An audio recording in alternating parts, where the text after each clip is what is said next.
ফিতনার জমানায় নেহায় জরুরি বড় প্রয়োজন। আর এটা কত প্রয়োজন, এটা আজ থেকে 1400 বছর পূর্বে আমাদের নবীজি বলেছেন। রাসূলুল্লাহ সাল্লাল্লাহু আলাইহি ওয়াসাল্লাম এক হাদিসে ইরশাদ করেন, ইন্না শাইতানা যিবুন লিল ইনসান কাযিবিল গানাম ইয়াখুযু শাযা ওয়াল কাসিয়াতা ওয়ান নাহিয়াতা ফাইয়াকুম ওয়াশআব ওয়া আলাইকুম বিল জামাআতি ওয়াল আম্মা। রাসূলুল্লাহ সাল্লাল্লাহু আলাইহি ওয়াসাল্লাম বলেছেন, নিশ্চয় শয়তান হচ্ছে মানুষের জন্য ব্যাঘ্র তুল্য।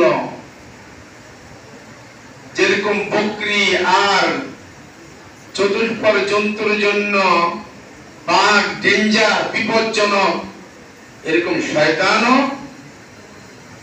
মানুষের জন্য ডেঞ্জার এবং বিপজ্জনক। কেন বিপজ্জনক? যেহেতু বাঘ বকরির উপর হামলা করে আর বকরিকে শেষ করে দেয়, শয়তানও মানুষের উপর হামলা করে শয়তানকে শেষ করে দেয়, মানুষকে শেষ করে দেয়।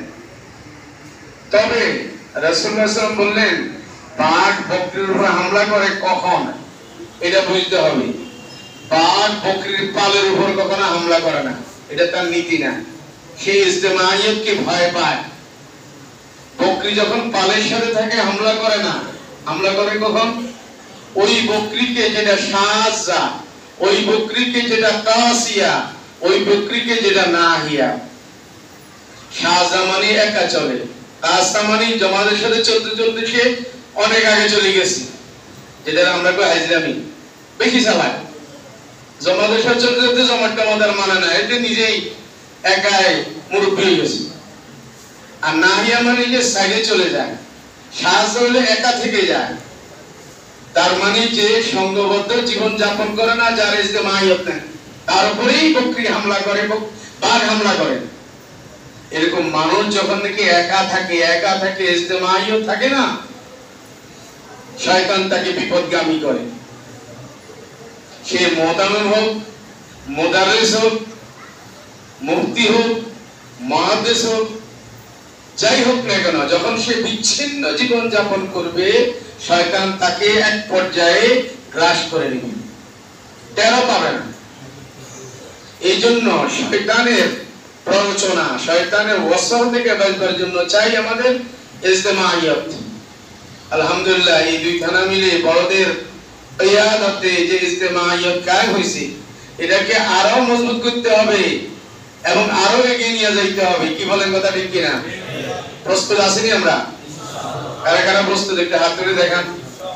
আল্লাহুম্মা তাকাব্বাল। আল্লাহ আপনি ইজতিমাইয়তকে কবুল করেন। আমিন।